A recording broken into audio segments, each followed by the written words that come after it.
This is the key illustration for why most people do not properly understand AI.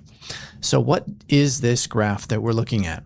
So if you look at each of the different axes that we have here, each of these axes represent various domains of intelligence. So there are a large number of various tests that have been performed on artificial intelligence as well as human intelligence. I mean, you can think of anything from SAT exams to various expert level domain exams on math, on physics, on biology, on law, on economics, etc., etc., etc. You can even test for verbal knowledge or general knowledge or fluid reasoning or visual-spatial skills. So these are all of the various domains that you can test for intelligence. And now if you look, there's a red dotted line in the very center here. This red dotted line represents the average human. So as you can see, AI will spike well above humanity in certain areas, but then it will also be well below human average in certain areas. This right here is where we start to see superintelligence in certain domains. And as we move forward in time, these spikes are starting to widen out in more and more areas that we use to measure general intelligence. So this is, I would say, a snapshot of what we see now. Now, this is good to keep in mind because if you think about it, there are people on the other side of the spectrum who are focusing all on the areas in which AI is well below human intelligence. And, there's a popular YouTuber where he's asking AI a series of questions and AI is really getting it wrong. That's where all these dots are, below average intelligence right here.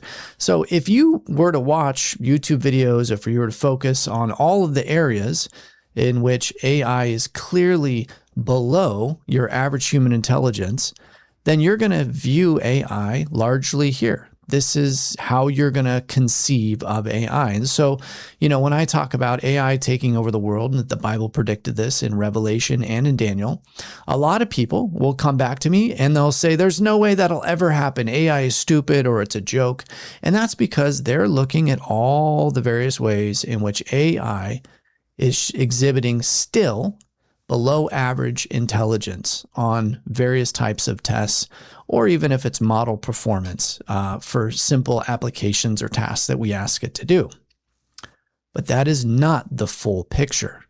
You have to also take into account that we're seeing major scientific and mathematical discoveries, or even when it comes to biology and protein folding, or when it comes to material science, we are seeing examples where AI spikes way, way above anything that humans are capable of. So what we're going to see over time is these things down here are going to widen out more and more. And then eventually it's going to overtake this entire graph. So now let's show how this is working out when it comes to a number of the various benchmarks and how all these models are performing. So this is a pretty busy graph, but I just want to show you, this shows a large number of the various benchmarks that are currently used for testing AI models. And what you can see is starting around 2023, 2024, things just went vertical, going from 0% to 90% or 100% on most of these benchmarks. So as you can see, we just see a spike in performance. Now, what I want you to understand is for most people taking these various exams that test intelligence, in some cases across a wide area of all different subjects, different types of reasoning, comprehension, mathematics, physics, you name it, humans are going to score fairly low. Your average human is going to score fairly low, where these frontier models are now scoring 90, 100% accuracy. So well in excess of your average human. Now, because of this, researchers have developed a new type of exam, which is extremely, extremely difficult. And that's called humanities last exam. So here's how AI models are currently performing on humanity's last exam. So as you can see, around 2024, when it was first developed, you're getting about 2.7% on these. But now we start to see them go up to 20%. Now we're getting up into 30%. We're getting into 40%. And the highest that we've seen so far, according to this graph, is 52.7%. This is extremely significant.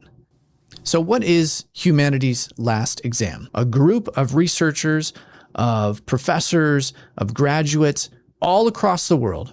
They have expert domain knowledge in a very niche area, coming up with the hardest questions that they can basically come up with and seeing how these AI large language models can do on them.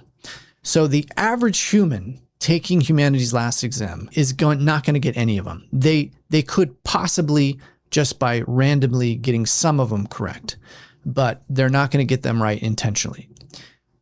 AI, these large language models, is now showing that it is getting 40 to 50% of them correct.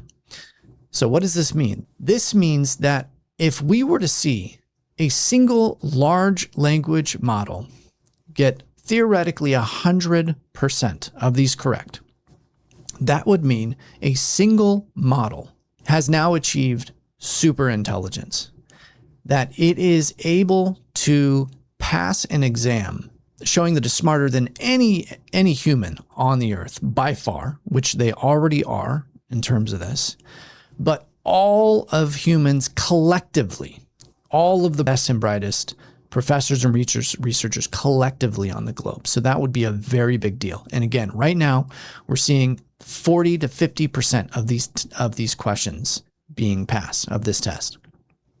So what are some of the examples? So let's go ahead and look and see what they ask. Okay, so went too far. So here it says, here is a representation of a Roman inscription originally found on a tombstone. Provide a translation for the Palmyrene script. A transliteration of the text is provided, RGYN, blah, blah, blah, blah, blah. How many people are going to know that? Very, very small number, unless you are a subject matter expert in Roman inscriptions found on a tombstone for the Palmyrene script, okay? Very, very narrow field of intelligence, okay? Here's another one. Hummingbirds within Apodiformes uniquely have a bilaterally paired oval bone, a sesamoid embedded in the caudolateral portion of the expanded cruciate aponeurosis of insertion of M. depressor codiae. How many paired tendons are supported by this sesamoid bone? Answer with a number. No one is going to know that. Your average human is not going to know that. They could accidentally guess it correctly, but you're not going to know that unless clearly you know a lot about hummingbirds, anatomy, all of these things, right? So this is just to give you an example. And you can go all through the various questions that are being asked when it comes to mathematics, computer science, linguistics. Oh, this is a good one. Let's look at this one. I am providing the standardized biblical Hebrew source text from the Biblica Hebraica Stuttergandensia, Psalms 104.7. Your task is to distinguish between closed and open syllables. Please identify and list all closed syllables ending in a consonant sound based on the latest research on the Tiberian pronunciation tradition of biblical Hebrew by scholars such as Jeffrey Kahn. This is crazy. Yeah. So, and then there's the actual Hebrew. Yeah. So anyways, your average person would never even know how to start, or they wouldn't even know any of those researchers. Again, so asking all these questions, most people are going to get 0%. AI, these frontier large language models, are now performing 40 to 50%. They're getting almost half of these questions correct. And that is only going to get better and better and better. We've already seen huge progress, again, just since 2024, going from 0 to 52.7%. And that was with Claude Fable 5. People just don't understand what we're building, what is happening here, and why I think AI is going to take over the world eventually, as the Bible prophesies, is because A lot of people are just looking right here. They're focused on this. They're not looking at the explosive spikes that we're seeing across all of the different domains of intelligence. And again, as I argue and as I believe, we're going to see these points, these deficits, start to widen out further and further and further until eventually we reach what researchers call a singularity, when AI has now overtaken this entire graph, exceeding the average human intelligence, not just for a single person, but for all humans collectively. And we're getting increasingly closer and closer to that point.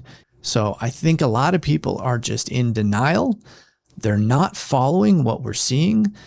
Again, they're focusing on this and they're not focusing on what we're seeing out here.